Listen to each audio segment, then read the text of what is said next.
శ్రీ లక్ష్మీ నరసింహస్వామి వారి పాతగుట్ట ఆలయంలో శ్రీ ఆంజనేయ స్వామి వారి జయంతి ఉత్సవాలు ఘనంగా నిర్వహించారు.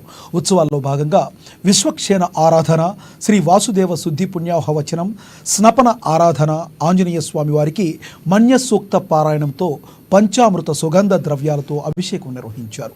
అనంతరం లక్ష నాగవల్లి దళ పత్రాలతో క్షేత్ర పాలకుడికి సహస్రనామార్చన, వేద పండితులు, అర్చకులు, పురోహితులు శాస్త్రోక్తవేత్తంగా పాతగుట్ట ఆలయంలో పూజలు చేశారు.